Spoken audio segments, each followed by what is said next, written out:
terminée, ces personnes étaient insérées directement dans la fonction publique ou affectées dans des usines existantes. À cette époque, ça fonctionnait très bien. Pourquoi? Parce que déjà la population n'était pas très importante et surtout, lorsqu'on sortait de l'école directement, on avait un canevas qui était tracé. Le problème, c'est que depuis, les choses ont changé.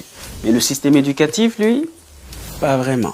Dans un pays comme le Cameroun, l'administration a une capacité maximale qui tourne autour de 300 000 personnes. Et lorsqu'on observe les jeunes qui sont dans les universités, qui sont évalués à plus de 500 000 par an, on se rend donc compte que l'État ne peut pas recruter tout le monde.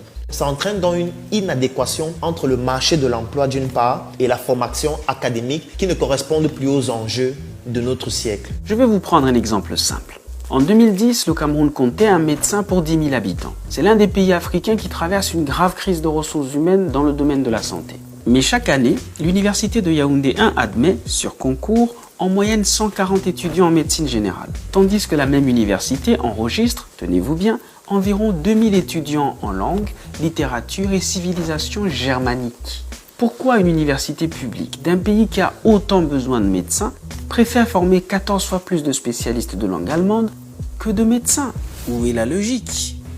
Et je ne vous parle même pas du nombre d'étudiants formés en littérature française et anglaise. À quoi vont servir tous ces diplômés en langue étrangère alors même que les langues locales s'éteignent et que les jeunes Camerounais sont de plus en plus acculturés? Une langue, ce n'est pas juste un moyen d'échanger et de discuter. C'est aussi un système de pensée. C'est aussi une vision de la vie et une vision de l'environnement dans lequel nous sommes. Et donc, tout au long du cursus académique, on est en plus moulé dans le système de pensée des autres. Tenez, moi par exemple, j'ai fait toutes mes études secondaires et universitaires au Cameroun. Pourtant, de la seconde à la terminale, je faisais la série littéraire à 4 espagnol. Sí, también hablo español, pero no puedo decir ni una simple frase en fufulde o bagante, dos de las más de 200 lenguas de Camerún. And I'm not even French, British or Spanish. Ish.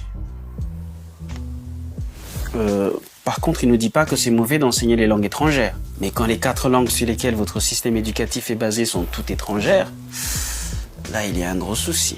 Le problème que ça pose, c'est quoi? C'est que, en fait, dans nos programmes éducatifs, il existe des notions qui nous poussent à préférer ce qui vient d'ailleurs. Je vais prendre un exemple. Vous allez voir les enfants qui sont à la maternelle, on va leur demander de colorier des fraises. On va leur demander de colorier la Tour Eiffel. On va leur demander de colorier les Champs-Élysées. En fait, de façon subliminale, on est en train de les pousser à aimer des choses qu'on ne retrouve pas chez eux. Et après, on s'étonnera de voir des jeunes qui, une fois sortis de l'école, rêvent non pas de rester et résoudre les problèmes de leur pays, mais plutôt d'aller travailler en Europe.